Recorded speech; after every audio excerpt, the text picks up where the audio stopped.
Bom dia, queridos. Nos episódios anteriores da série de Atos, que a gente tem assistido aqui, presenciado, a gente já viu muita coisa importante.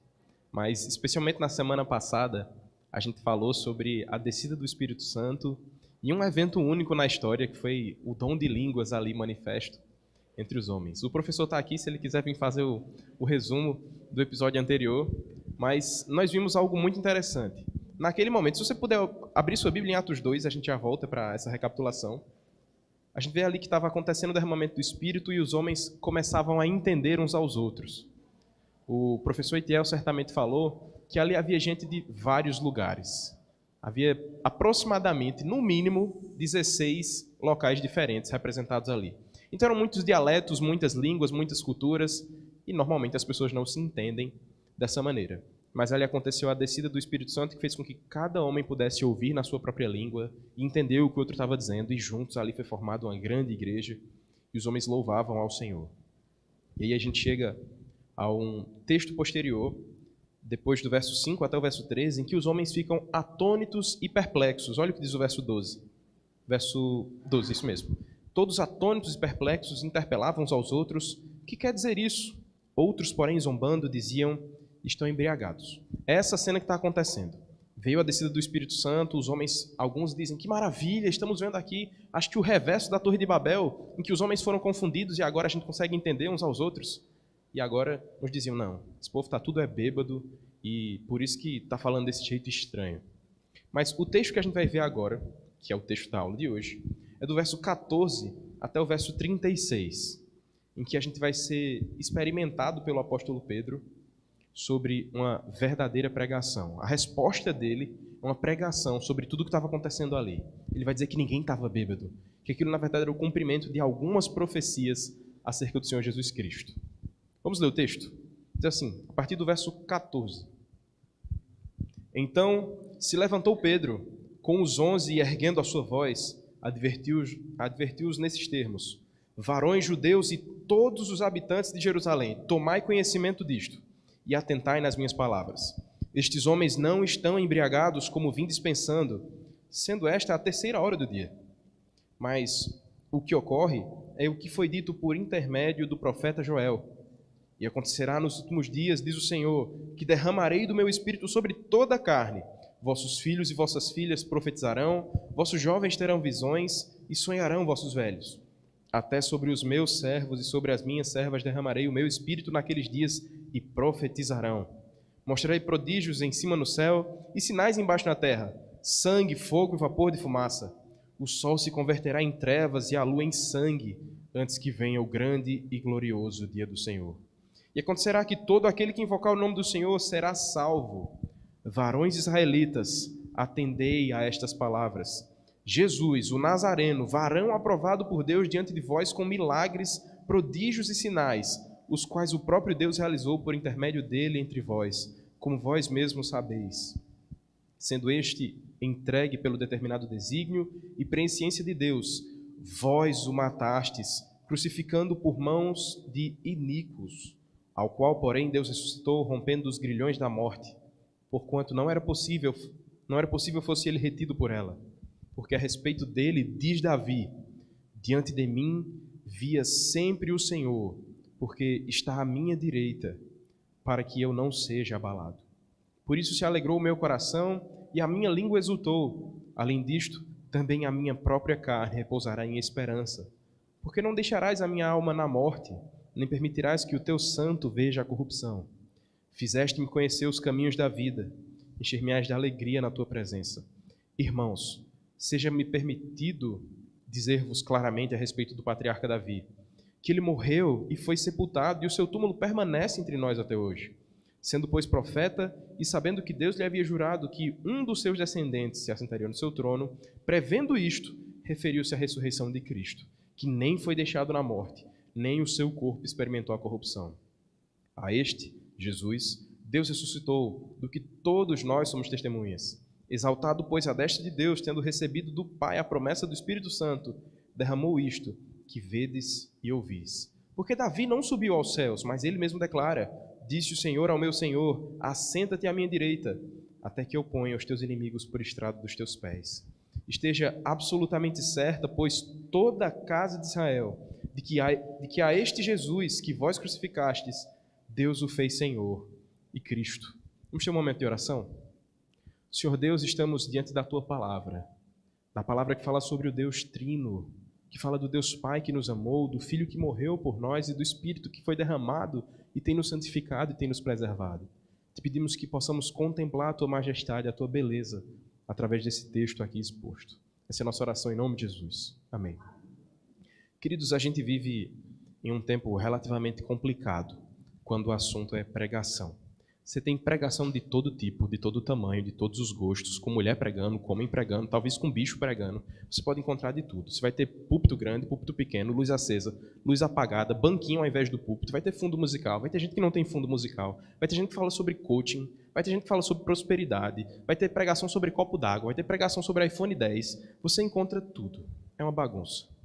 Em dias assim, a gente fica como se fosse esses irmãos aqui do livro de Atos. Dizendo, que confusão é essa? O que é que está acontecendo? O que é pregação de verdade e o que não é pregação? O que será que é bagunça de verdade e o que é agradável a Deus? E aí surge essa dúvida, então. Como podemos pregar de modo agradável a Deus? Quais características ou marcas tem a pregação que, de fato, agrada a Deus? Lá em Atos, o pessoal estava cheio de informações. Muita coisa nova acontecendo, muita novidade, e talvez eles não lembrassem das profecias. Então, Pedro responde todas essas dúvidas, sana todo o problema de uma vez só, com a pregação agradável a Deus. Então, para que a gente possa entender melhor o que estava acontecendo aqui, o livro de Atos, ou o segundo livro de Lucas, é normalmente conhecido como Atos do Espírito Santo, ou Atos dos Apóstolos. Mas, seguindo a ideia do reverendo Paulo Anglada, falecido Paulo Anglada, ele diz que o nome mais adequado seria um nomezão enorme, que é assim: Atos e ensinos de Cristo glorificado por meio do seu Santo Espírito pela instrumentalidade dos apóstolos. Pequeno, 2 linhas e meia aproximadamente, mas é a completude do livro. Esse é o resumo de todos os 28 capítulos. Atos e ensinos de Cristo glorificado por meio do seu Espírito pela instrumentalidade dos apóstolos. E ele se baseia nisso por causa do primeiro versículo do livro de Atos. Ele vai dizer que está continuando a pesquisa, todo o que ele já tinha relatado lá atrás no Evangelho de Lucas. Só que lá ele estava falando sobre a obra e vida de Jesus Cristo, Cristo andando em meio aos homens. Agora em Atos a gente vê o tempo todo Cristo também, mas de outra forma. O Cristo glorificado, não mais entre os homens, agora o Cristo exaltado que ressuscitou e por meio dos seus apóstolos tem trabalhado. Então, como ele vai dizer no primeiro versículo do livro de Atos, ele diz que é tudo aquilo que Jesus continua a fazer e a ensinar. Esse é o cerne do livro de Atos. Então, o texto que nós lemos hoje é exatamente o primeiro dos grandes ensinos que vai ter nesses 28 capítulos. É a primeira pregação muito grande do apóstolo Pedro. Inclusive, 25% do livro de Atos é tudo pregação. É tudo discursos. E vale a pena salientar que isso não é uma pregação literal. Lucas não escreveu cada palavra por palavra. Senão, a pregação de Pedro tinha 2 minutos e meio, como a gente leu por aqui. Não foi 2 minutos e meio de pregação. Ele fez um fiel resumo, tão fiel, que foi colocado na Escritura. É um resumo inspirado de tudo aquilo que Pedro falou. Ele nos deixou isso por meio da Bíblia. Então, a ocasião do sermão é essa que a gente já comentou agora há pouco. Nos versos 1 a 4, acontece o derramar do Espírito Santo. Nos versos 5 a 13, a multidão fica perplexa com tudo aquilo que estava acontecendo. E as 18 nações passam a ouvir uns aos outros e entender tudo o que estava acontecendo. E agora nós chegamos, de fato, do verso 14 em diante, falando sobre as 3 marcas de uma pregação agradável a Deus. A primeira marca que nós podemos ver está nos versos 14 até o verso 21. É uma pregação fiel à palavra de Deus. É isso que o apóstolo Pedro vem nos mostrando. Pedro foi muito claro em sua pregação. Ele se levanta diante daqueles homens, com os demais discípulos, ele ergue a sua voz e começa a pregar. Mas, primeiramente, ele diz, o que está acontecendo aqui não é nada do que vocês pensaram. No verso 15, ele diz, estes homens não estão embriagados como vocês estavam pensando. Ainda é a 3ª hora do dia. Isso não quer dizer 3 da manhã, não. Para a gente fica parecendo que é 3 da manhã. Mas, para eles, era por volta de 8 horas da manhã. E o que é que isso quer dizer? Tem gente que está bêbado 8 horas da manhã, e isso é muito comum hoje em dia. Mas, para o povo de Jerusalém, nas épocas festivas, eles só comiam a primeira vez, depois do meio-dia. E aqui o que estava acontecendo era o evento do Pentecostes, era uma festa do calendário. Então eles não tinham o costume de comer antes do meio-dia. Então às 8 horas da manhã, que seria por volta da 3ª hora do dia, eles ainda não tinham como estar embriagados, nem mesmo alimentados. Provavelmente eles estavam todos em jejum, é o mais provável aqui para esse texto. E a gente olha então para a composição do sermão de Pedro. Depois que ele faz essa exortação, dizendo, ninguém está bêbado aqui não. O que vocês estão vendo é uma profecia cumprida. Ele vai dizer no verso 14, no verso 16, perdão. Mas o que ocorre aqui é o que foi dito por intermédio do profeta Joel. E essa é a primeira marca de um sermão que agrada a Deus, de uma pregação que agrada ao Senhor. Ela é completamente baseada nas Escrituras. Pedro não está dizendo aqui, está acontecendo aqui o que eu acho que é isso. Ele está dizendo que está acontecendo o que foi dito pelo profeta Joel. Nada aqui é novo. Está se cumprindo o que foi dito pelo Senhor, pela boca de Joel. E aí a gente vai ter essa profecia que talvez nos dê um pouco de medo. Mas precisamos atentar para essa verdade. Pedro não tinha o Novo Testamento. Na verdade, ele estava sendo um dos escritores aqui. Ele estava compondo o Novo Testamento. Então ele se usa do Antigo Testamento. Não de filosofias, não de achismo, não de tudo aquilo que ele pensava, mas simplesmente da palavra de Deus. Ele cita e explica inicialmente o texto de Joel. Ele relaciona alguns acontecimentos que tinham acontecido ali em Atos, nos capítulos 1 e 2, e vai dizer, tudo isso que vocês viram, aquelas 18 nações que estavam ali, tudo que vocês estão vendo é cumprimento da palavra de Deus. Nada disso aqui é novidade, é tudo manifestação do pacto da graça. É tudo Deus mostrando que Ele é fiel e cumpre tudo o que prometeu. Talvez você lembre, o próprio Senhor Jesus Cristo, Ele diz, quando eu for, enviarei outro Consolador. Talvez a gente lembre mais desse texto do que do próprio texto de Joel. E foi o que aconteceu. Quando Ele foi, Ele deixou o Consolador, o Espírito Santo, com o povo de Deus. E é isso que está acontecendo aqui. A ideia do apóstolo é dizer, lembra daqueles dias em que o profeta Joel esteve no nosso meio e ele disse, e acontecerá depois. É o que diz o texto de Joel. Se você for olhar lá em Joel 2, 28 a 32, não diz assim, e acontecerá nos últimos dias. Lá diz, e acontecerá depois. Pedro diz, sabe aquele depois? É hoje. Chegou.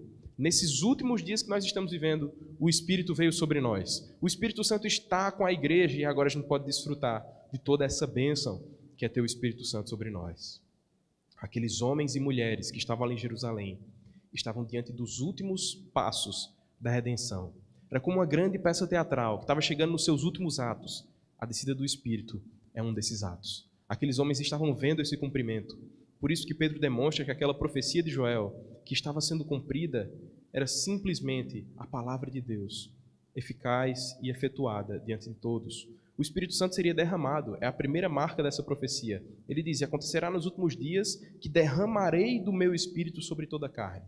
Ele vai dizer que os filhos, as filhas, os velhos, os anciãos, eles todos terão dessa intimidade, dessa ação do Espírito, até sobre os meus servos e sobre as minhas servas derramarei o meu Espírito e profetizarão.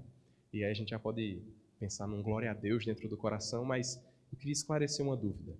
Não necessariamente o profetizarão aqui quer dizer que nós somos como o profeta Joel, que nós recebemos revelações especiais de Deus, ele enche a nossa mente e aí a gente para o culto e agora vamos ouvir uma profecia que alguém está levantando em nosso meio.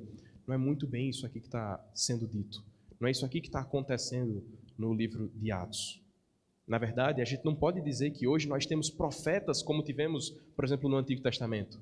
Mas a compreensão reformada, a compreensão da nossa igreja é de que todos os crentes são profetas. Todos os crentes podem profetizar da palavra de Deus. Nós não precisamos de novas revelações, a Escritura está completa. A gente já tem tudo o que precisa nela. Isso quer dizer que quando você fala da palavra de Deus para outra pessoa, você está sendo um profeta. Você está anunciando a esse mundo perdido a solução. Você está anunciando a esse mundo perdido que nós temos um Deus que responde todas as dúvidas do coração do homem.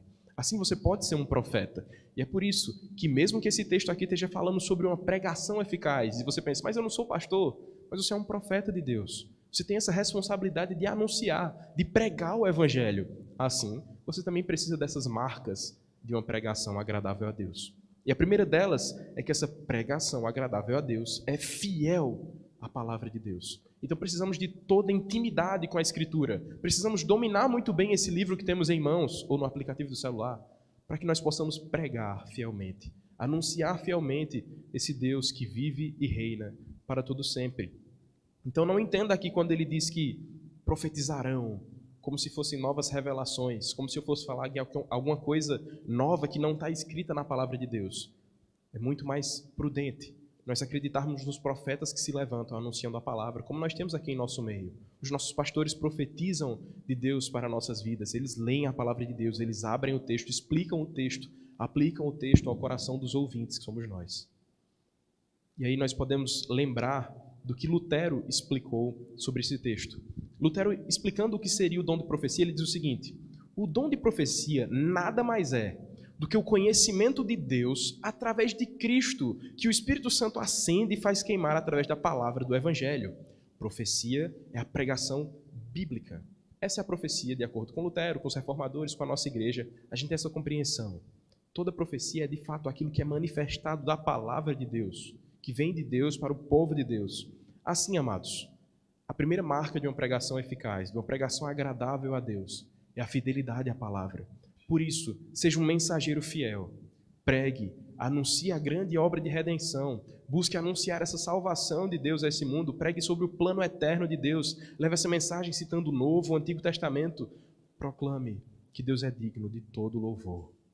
Assim nós podemos passar então para a segunda marca de uma pregação agradável a Deus. Já vimos primeiramente que ela é fiel à Escritura, fiel à Bíblia. Agora veremos, a partir do verso 22 até o verso 35, que essa pregação é centrada em Jesus Cristo. Depois que Pedro fez uma brilhante exposição ali do texto de Joel, ele menciona aquele texto, inclusive ele termina dizendo no verso 21, que quando acontecesse tudo isso, que o sol se escurecesse, houvesse luz e lua, aconteceria que todo aquele que invocasse o nome do Senhor seria salvo. E aí a gente pode ficar com dúvida, então como é que os homens são salvos? A gente é salvo, ele vai dizer, no verso 22, varões israelitas, atendei a estas palavras, Jesus, o Nazareno. Como é que os homens invocam e são salvos? Através de Jesus, o Nazareno. Esse é o centro da pregação de Pedro. Na verdade, deve ser o centro de toda a pregação que nós ouvimos. Se você veio algum domingo para a igreja e não ouviu sobre Cristo, você ouviu qualquer outra coisa, mas não a pregação agradável a Deus. Temos que ouvir sobre Cristo todos os dias. Temos que ouvir sobre Cristo todos os domingos. É o que Pedro está fazendo aqui na primeira pregação do livro de Atos. Cristo é o centro. Em todas as outras, Cristo é o centro também. Assim deve ser em nosso meio, assim deve ser em nossa igreja. Cristo é o centro da pregação.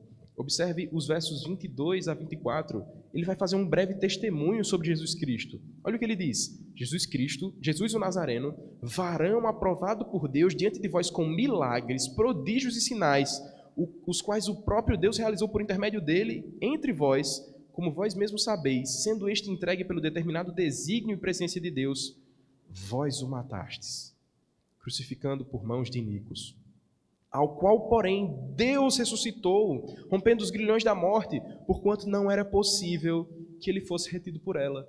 Em 3 versículos, ele faz um mega resumo sobre quem é Jesus Cristo, sobre o que ele veio fazer, sobre tudo que ele enfrentou aqui, sobre o que Deus fez através do nosso bendito Senhor Jesus Cristo. É um belíssimo resumo da pessoa e da obra do Redentor. Não, embora lá no começo desse capítulo a gente fique espantado quando o Espírito Santo desce sobre os homens. Não, Pedro não usa o Espírito Santo como centro. Cristo é o centro. Embora o Espírito Santo tenha chamado muita atenção quando os homens conseguem entender a língua uns dos outros, é Cristo o centro. E a respeito disso, o próprio Cristo fala lá em João 15, 26, que isso não te cause estranheza. O próprio Cristo já havia anunciado. Olha o que diz João 15, 26. Quando, porém, vier o Consolador, que eu vos enviarei da parte do Pai, o Espírito da verdade que dele procede, esse dará testemunho de mim. Então, Cristo sempre disse isso. O Espírito não viria para competir com Cristo e dizer, agora quem a gente vai adorar? O Cristo que foi morto ou o Espírito que foi derramado? Cristo já disse, quando o Espírito vier, ele dará testemunho de mim. Cristo sempre foi o centro, Cristo sempre será o centro de uma pregação fiel, de uma igreja fiel, do coração de um crente fiel. Esse sempre foi o padrão, a centralidade da pregação é Jesus Cristo. Tudo o que estava acontecendo aqui só podia ser compreendido quando aqueles homens não olhassem para o que eles pensavam, porque eles achavam que estava todo mundo embriagado, mas quando eles olhassem para o que Deus havia dito. É um testemunho sobre Cristo. É como se Pedro estivesse dizendo aqui nos versos 22 a 24, vocês viram com seus próprios olhos, é tudo sobre Jesus Cristo. Ele sempre foi. Vocês viram a sua morte, viram a sua humilhação. sempre foi sobre Jesus Cristo. Então, dos versos 25 a 29, ele passa a mostrar a soberania de Deus. Embora lá anteriormente ele tenha dito no verso 23, vós o matastes crucificando por mãos de iníquos, no verso 25 ele começa a citar outro texto. Ele cita o Salmo de número 16, dizendo de acordo com Davi, diante de mim via sempre o Senhor, porque está à minha direita, para que eu não seja abalado. Por isso se alegrou o meu coração e a minha língua exultou. Além disto, também a minha própria carne repousará em esperança. Porque não deixarás a minha alma na morte, nem permitirás que o teu santo veja a corrupção. Fizeste-me conhecer os caminhos da vida, encher-me-ás de alegria na tua presença. E aí ele explica esse texto que ele acabou de mencionar, no verso 29. Irmãos, seja-me permitido dizer-vos claramente a respeito do patriarca Davi, que ele morreu e foi sepultado. O seu túmulo permanece entre nós até hoje. Quando aqueles homens ouviam esse salmo, Salmo 16, talvez eles pensassem, oxe, Davi estava dizendo que estaria sentado do lado de Deus. Davi está dizendo que a sua alma não ficaria na morte. E Pedro vem dizer, Davi morreu, normal, como todos os homens. Ele era só mais um homem normal. Mas aquela palavra do salmo falava sobre o Cristo que viria. Falava sobre o Deus soberano que o tempo todo esteve no controle da situação. Mesmo que Pedro tenha dito anteriormente no verso 23, vós o matastes o crucificando. Ele diz, mas sempre foi Deus que esteve no controle. Vocês são responsáveis porque são maus, mas sempre foi o plano de Deus. Ele sabia de tudo o que ia acontecer e fez acontecer de acordo com a sua vontade, com a sua soberania, com o seu decreto. Tudo aquilo era necessário. Deus havia ressuscitado Jesus dentre os mortos para mostrar que nem mesmo a morte poderia segurar o nosso Salvador. Aqueles homens, aqueles discípulos, o próprio sepulcro testemunhavam: Cristo está vivo. Todos ali eram prova de que Cristo ressurgiu. É por isso que ele cita esse salmo. E ele diz, é Cristo que está à direita de Deus. É Cristo, o Santo de Deus, e não Davi. É Cristo que não vê a corrupção. É Cristo que não fica com a sua alma na morte, mas levanta dos mortos para ser glorificado. Por isso que ele explica no verso 29, nunca foi sobre Davi. E aí a gente chega agora para a continuação da explicação que ele vai fazer. No verso 30, ele diz, sendo, pois, profeta, e sabendo que Deus lhe havia jurado que um dos seus descendentes se assentaria no seu trono, prevendo isto, referiu-se à ressurreição de Cristo. Que nem foi deixado na morte, nem o seu corpo experimentou a corrupção. Sempre era sobre Cristo. Davi tinha essa consciência. Pedro vai até dizer que Davi também foi um profeta. Ele foi um profeta, um rei, um homem que falou sobre Deus, um homem que trouxe a palavra de Deus ao seu povo.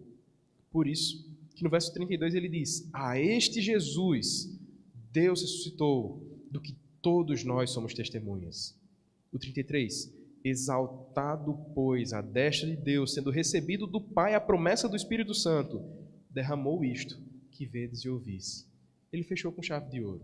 Ele disse, tudo isso que aconteceu, vocês viram as nações entendendo umas às outras, todos os homens podendo entender na sua própria língua. Tudo isso que vocês veem e ouvem é sobre Cristo. É sobre o bendito Salvador. Todo o cumprimento que estava acontecendo aqui não é uma manifestação nova e miraculosa à parte de Cristo. É tudo conforme o que já havia sido dito nas Escrituras. É tudo conforme a palavra de Deus. E aí no verso 34, ele cita outro salmo. Ele vai dizer no final do verso 34, né? É o Salmo 110, verso 1 que ele cita aí. Ele diz, porque Davi não subiu aos céus, mas ele mesmo declara, disse o Senhor ao meu Senhor, assenta-te à minha direita. Verso 35, até que eu ponha os teus inimigos por estrado dos teus pés. Davi morreu. Ele não ficou por todo o tempo com os inimigos ao estrado dos seus pés. Mas um rei da linhagem de Davi, o filho de Davi esperado, o Senhor Jesus Cristo, esse sim, está à direita de Deus e tem todos os seus inimigos como estrado de seus pés. Jesus Cristo nunca conheceu a morte, não definitivamente. Jesus Cristo nunca foi derrotado perpetuamente. Mesmo aqueles homens que ele ressuscitou, esses voltaram a conhecer a morte. O nosso Senhor não. Ele de uma vez por todas venceu a morte e por causa dele nós podemos reconhecer que toda a Escritura que todos os salmos, que todos os profetas falavam em última instância sobre ele. Todas as promessas de Deus, as profecias de Deus encontram em Cristo o sim e o amém. Ele é de fato o cumprimento da Escritura. E sobre isso, Sproul afirma, ele é bem enfático em dizer, ele diz assim, Pedro não está interessado no falar em línguas. Ele não estava ocupado no significado desse acontecimento. Na verdade, ele estava ocupado com o significado da história redentiva do derramamento do Espírito de Deus para a igreja. Ele estava ocupado em proclamar Jesus Cristo. Cristo é o significado de tudo o que estava acontecendo. Todos aqueles ouvintes tinham que voltar os seus olhos e ouvidos para Jesus Cristo. A sua vida, o seu ministério, a sua morte, a sua ressurreição, a sua exaltação à direita do Pai. O foco de Pedro nunca foi falar sobre o dom de línguas, sobre o dom de profecias. Foi dizer, tanto línguas, como profecias, como o Espírito Santo, é tudo porque Cristo fez o que fez. É tudo sobre Jesus Cristo no meio da sua igreja. É sobre Jesus Cristo que veio, amando a sua igreja, se entregou por ela, morreu, mas ressuscitou. E é essa a razão de tudo o que estava acontecendo ali. Todo aquele episódio que os homens estavam perplexos, como a gente leu no verso 15, eles estavam atônitos, perplexos e alguns estavam zombando. Tudo isso era a manifestação da palavra de Deus, era o cumprimento da palavra do nosso bom Senhor. Assim, irmãos, que toda a nossa pregação, que toda a nossa proclamação, que o evangelismo que fazemos, que quando falarmos para uma pessoa em nosso convívio, em nossa rua, em nosso trabalho, que ao cantarmos canções, Cristo seja o centro. Não cantemos sobre nós, sobre os nossos méritos, como nós somos bons. Cantemos sobre Cristo, como Ele é bom, como temos que dar graças, como cantamos hoje aqui. Obrigado, Jesus, por tudo que Ele tem feito, pela sua obra, pela sua vida, pelo seu ministério. Como eu já disse, hoje nós temos uma grande variedade de pregações disponíveis para ouvir. Basta você acessar o seu navegador de internet e você encontra a pregação que você quiser, no texto que você quiser, com a pessoa que você quiser, com o tema que você quiser ou o texto que você quiser. Mas qual é o parâmetro que nós devemos ter para os nossos ouvidos? Qual é o filtro que nós devemos ter para o nosso coração? Cristo. Nós só saberemos se uma pregação é verdadeiramente um alimento para a alma quando Cristo é pregado. Assim não seremos satisfeitos por filosofias desse mundo. Não seremos satisfeitos por uma pregação de psicologia, de achismos, de filosofia. Não. Nada dessas coisas preenche o nosso coração. Nada dessas coisas pode nos saciar. A fome que tem a nossa alma nunca será saciada por isso. Somente Cristo é capaz de saciar o coração. Somente Cristo proclamado e pregado pode encher os nossos corações, pode encher a nossa mente e pode transbordar para nossas mãos para que nós possamos pôr em prática esse amor de Deus manifesto mediante o seu Filho.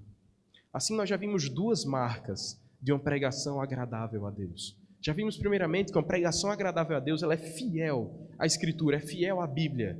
Nós vimos agora, no segundo lugar, que ela é um anúncio, uma proclamação, ela é centrada em Jesus Cristo. E, por fim, veremos no verso 36, e em mais alguns versículos que a gente já passou, que ela é uma pregação destemida. É uma pregação que não tem medo dos homens.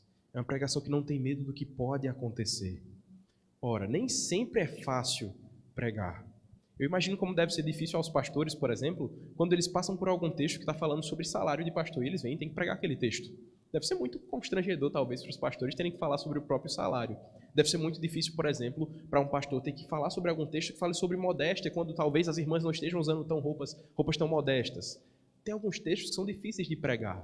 Deve ser muito difícil aos pastores, por exemplo, em ano político, em ano de eleição, falar, vocês estão idolatrando políticos, vocês têm que amar a Jesus Cristo. Certamente isso é difícil, é constrangedor e talvez desperte até medo em alguns pregadores. Mas não é o que acontece com Pedro aqui. Aqueles homens, tinha muita gente ali, tinha pelo menos 18 nações, e ele diz, vocês estão todos errados, todos vocês, ninguém está bêbado aqui. O tempo todo ele mostra essa coragem de anunciar a palavra de Deus. Mesmo que a gente passe por um texto delicado, por uma situação delicada, por uma circunstância complexa, o pregador fiel, todo crente, ele deve ter coragem de anunciar. Ele deve ter essa ousadia, essa firmeza de não temer aos homens, o que os homens podem fazer ao seu corpo, porque você anunciou Jesus Cristo, porque você teve coragem de dizer, você é um pecador e Cristo é a cura para o seu problema. Nós temos que ter essa coragem de fazer o que Pedro fez. Às vezes, parece muito mais cômodo a gente dizer, não, eu vou atenuar a mensagem. Eu não vou dizer que as pessoas são pecadoras. Eu vou dizer que vocês estão errados e têm que mudar algumas condutas. Eu não vou falar sobre o inferno. Eu vou dizer, se você continuar assim, não vai dar muito certo. A gente tem que anunciar essa verdade como Pedro estava fazendo. Olha o que ele diz lá no verso 23 novamente. Ele diz, vós o matastes, crucificando-o por mãos de iníquos. Isso não é uma pregação muito agradável. Você não chegaria aqui feliz para ouvir dizendo, você é um assassino. Foi por sua causa, foi você que fez ele fazer o que fez. Foi por sua causa que ele derramou todo o sangue na cruz. Você é o assassino de Cristo. Isso certamente não soa como muito palatável aos nossos ouvidos. Mas foi o que Pedro disse. Vós o matastes crucificando com mãos de iníquos. Mãos pecadoras, mãos sujas. Pedro não estava com medo do que aqueles homens iam achar. Ele não estava com medo da reação que eles poderiam ter. Talvez eles pegassem Pedro e dessem uma sova nele ali, mas ele ia sentir dor e depois passava. Mas ele tinha anunciado tudo aquilo que ele tinha que anunciar. Olha o que diz agora no verso 36, o último verso desse texto que a gente está trabalhando. Ele diz, esteja absolutamente certa, pois toda a casa de Israel, de que a este Jesus que vós crucificastes, vamos parar por aqui. Novamente ele fala sobre isso. Todos aqueles homens ali eram culpados. Essa é a coragem sendo exposta. E isso não é um mérito de Pedro. Talvez você seja um irmão mais tímido. E aí como é que você faz? Se você tem uma personalidade mais introspectiva. Se você não tem essa coragem de pegar um microfone e vir falar em público, eu também não tenho não, só para avisar. Mas a gente tem que fazer. Por que a gente faz? Porque a mensagem vale muito mais a pena do que a minha timidez. A mensagem é muito mais importante do que o medo que eu tenho da reação de vocês. Eu tenho que anunciar a verdade de Cristo, do Evangelho do Senhor, muito mais do que eu ficar pensando, o que será que estão achando? É porque a irmã virou e deve estar falando sobre o meu jeito. A gente não deve temer as pessoas, a gente não deve temer a reação dos homens. A gente anuncia Cristo, a gente prega essa palavra, a gente prega as Escrituras com toda a fidelidade, com Cristo no centro, com coragem e ousadia nos corações. É esse o nosso comportamento diante da palavra de Deus. É assim que a gente deve chegar ao púlpito. E para aqueles que não chegam ao púlpito, é assim que você deve se comportar diante das pessoas que não têm Cristo. Você deve anunciar Cristo sem medo do que os homens podem fazer. Você deve se comportar com esse entendimento, com coragem, mesmo que você seja muito tímido. Sobre isso, um estudioso chamado Philip Brooks, ele disse o seguinte: se você tiver medo dos homens e for escravo da opinião deles, vai e faça qualquer outra coisa. Mas não continue a vida toda pregando sermões que digam não o que Deus mandou você dizer, mas o que lhes pagam para dizer. Olha que texto pesado, olha que citação pesada.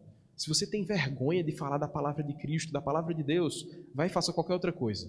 Mas não fique vendendo a pregação. Não use o púlpito, não use o tempo do Senhor para falar de qualquer outra coisa. Não fuja da mensagem. A mensagem é a cruz. O homem tem que ouvir sobre isso. Nós somos pecadores. Temos um Deus gracioso que fez tudo em Cristo por nós, para que agora possamos viver por Ele. De onde veio tanta coragem?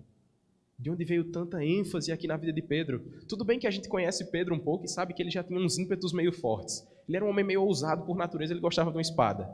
Mas nem todos são como Pedro. Tem muita gente que é muito tímido, mas você pode encontrar, por exemplo, um irmão que é muito tímido, que ama tanto ao Senhor, que tem coragem de fazer um discipulado com um grupo de meninas, que não teria coragem de chegar e falar em público aqui, pregar diante de todos os homens, mas que num pequeno grupo, numa ocasião pontual, tem toda a coragem, todo o ânimo para anunciar o Rei dos Reis e Senhor dos Senhores. Isso vence toda a nossa timidez. Eu não estou dizendo que é fácil, é muito difícil. Mas ainda assim é possível. Por causa de Cristo, a gente quebra todas as nossas limitações. A gente enfrenta os nossos medos, os nossos temores, a nossa vergonha, a nossa timidez. E anuncia essa palavra. É por isso que tantas pessoas fazem o que fazem. A gente não sabe se é difícil ou fácil para o pastor Flauber ver ele todos os domingos aqui. Ele é que sabe os problemas que tem enfrentado, quanta timidez ele tem ou não tem. A gente não sabe o que passa dentro do coração do pastor Érico, do pessoal quando vem aqui cantar músicas ao Senhor. Mas todos eles fazem porque eles sabem que vale a pena por Cristo. que vale a pena vencer a timidez, o medo, o nervosismo. Às vezes até a gente mesmo está mal por dentro, mas por Cristo vale a pena. Por Cristo a gente deve ter coragem e ousadia. Lembre do que Pedro estava anunciando. Cristo é o Filho de Deus, Ele é a luz do mundo, Ele é a cura para a nossa mazela, Ele é a esperança para o nosso desespero, Ele é o caminho para a nossa perdição, Ele é o encorajador para a nossa timidez. A gente tem que pregar, a gente tem que anunciar, a gente tem que viver esse Cristo em público mesmo.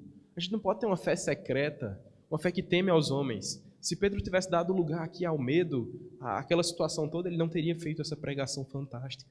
Ele pregou o Antigo Testamento, falou de Davi, falou de Joel, dizendo é sobre Cristo o tempo todo. Isso nos é exemplo.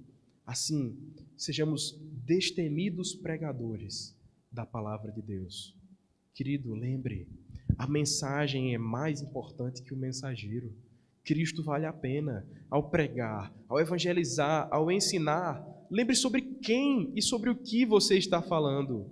Você não fala sobre um mero ensino teórico. Você não está falando sobre uma ideia da sua cabeça. Você não está falando sobre um livro qualquer. Você não está falando sobre Harry Potter, sobre as Crônicas de Nárnia. Você está falando sobre Jesus Cristo, sobre o Filho de Deus que se encarnou, que aceitou toda a humilhação.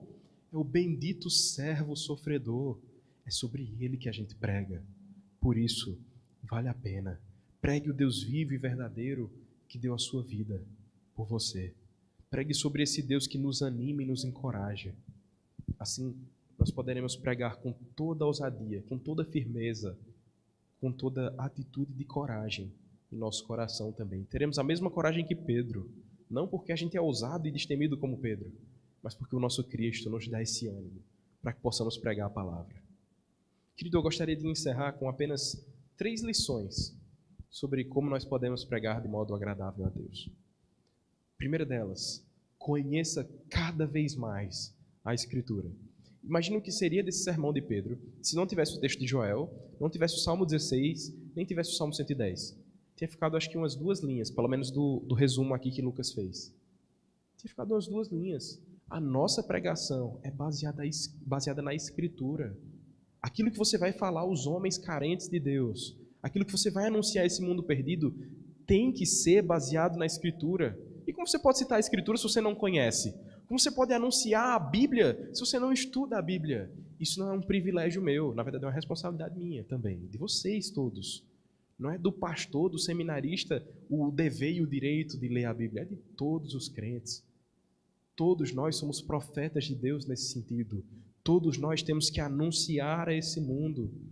Quanto mais você crescer em intimidade com a palavra de Deus, mais visível será no seu cotidiano. Mais público será o amor que você tem. Quanto mais você amar o Antigo e o Novo Testamentos, mais você perceberá a grandeza e a glória do Senhor.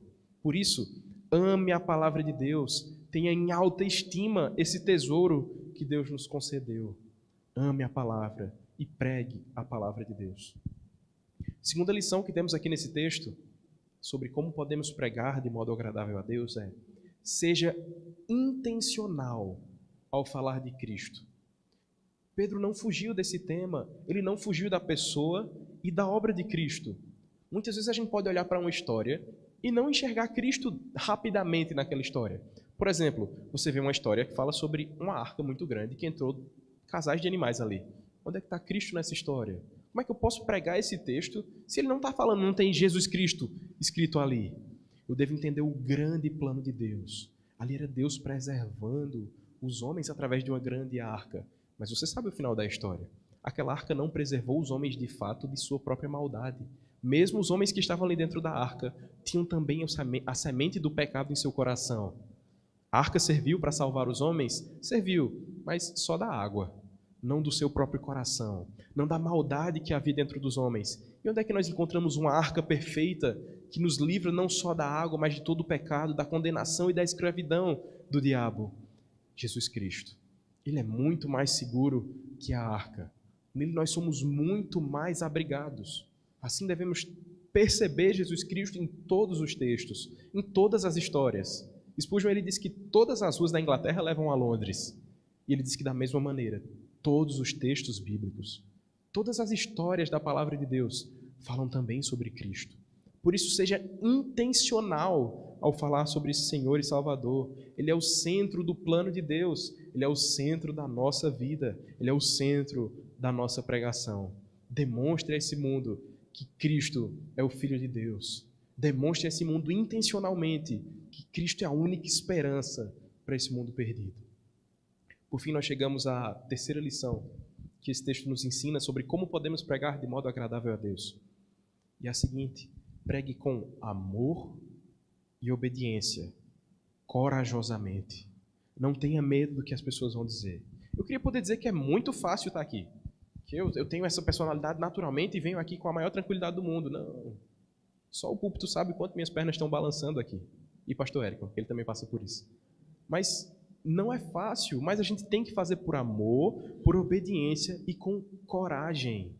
Nós temos que levantar a nossa voz, como Pedro fez aqui no texto, e anunciar a esse mundo que Cristo é a resposta, que esse mundo carece do Evangelho. Mas essa missão não é só dada aos pastores. Lá em Mateus 28, 18 a 20, nós vemos isso.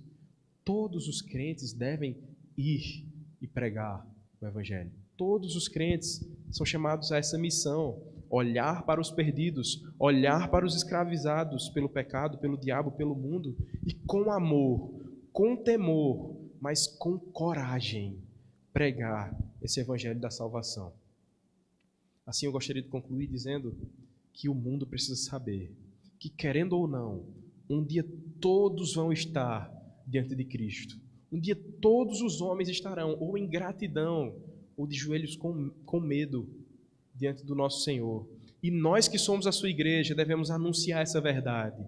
Devemos pregar de maneira agradável a Deus. Viver de forma que a nossa vida seja uma pregação que tenha a Escritura, que aponte para Cristo e que seja vivida de maneira corajosa, destemida, que nós possamos viver uma vida de oferta agradável ao nosso Deus. Vamos ter mais um momento de oração?